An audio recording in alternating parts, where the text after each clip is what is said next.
Hey YouTube, my name is Jerry and I finally have the new iPad Magic Keyboard for my 12.9-inch 2018 iPad Pro.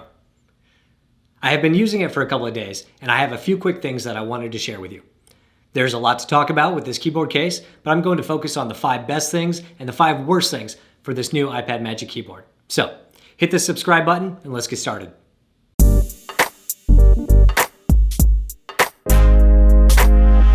We will begin with the 5 best things first. And right off the bat, we have the floating adjustable angle. When Apple announced this keyboard, the internet went crazy trying to figure out how this thing works and if it was going to be sturdy enough to handle the weight of the iPad. Luckily it does, and it is really nice being able to have a range of angles for the display compared to previous cases. You can just adjust the iPad anywhere between the minimum and the maximum angles, and this allows for more comfortable viewing depending on the setting. From laying down on the couch to working at a desk, you can probably find a decent angle. Next, we have the charging port on the Hinge. This is a fantastic and welcome addition to the iPad.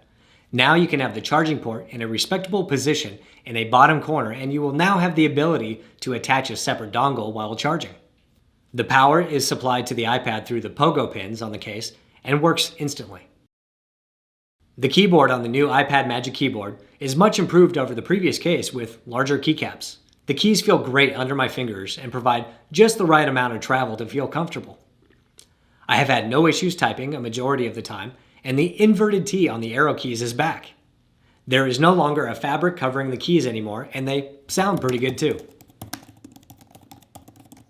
Next up, we have the backlight under the keyboard, which makes working in dim environments so much better. This addition deserves its own best item because it is something so many people have wanted in an iPad keyboard. The brightness is controlled by the ambient light sensor on the iPad itself, but you can also make changes to the brightness inside the Settings app.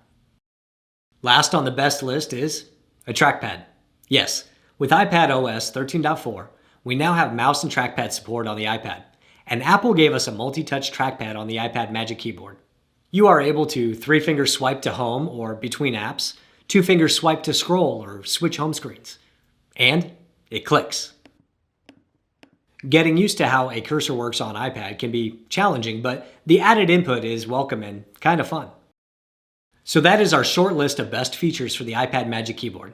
Hit the like button and follow me on Twitter at Jerry Schultz. Then let's take a look at the 5 worst parts of this keyboard case. First up, we have the weight.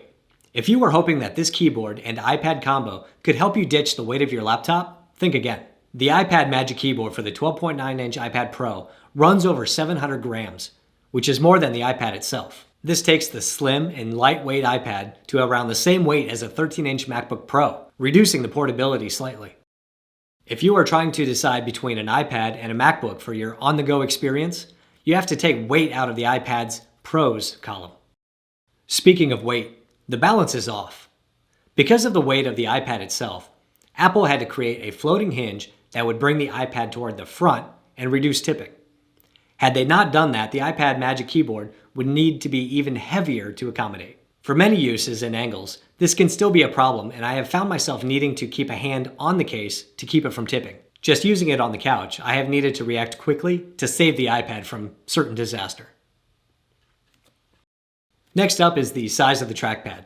And this thing is tiny compared to modern laptop trackpads. Comparing it against my crappy work Dell laptop and a Surface Pro keyboard shows that they are the same width at 4 inches. But the iPad Magic Keyboard trackpad is shorter at 2 inches versus 2 1/8 on the Surface and 2 1/4 on the Dell. That little difference actually seems to matter for my hands, as swiping up from home or around a website, I was frequently hitting the edges. For people with larger hands, this will be a problem.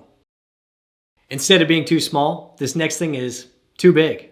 The price. At $349 for the 12.9-inch Magic Keyboard and $299 for the 11-inch, these are hefty numbers. It is hard to justify the cost if you already have a Smart Folio Keyboard when you can just get a Magic Mouse or Magic Trackpad for under $100 if you really want to use the iPad with a pointing device. You can get a lot of the same benefits from an external mouse, plus the ability to fold your iPad around the case if desired for holding or Apple Pencil use.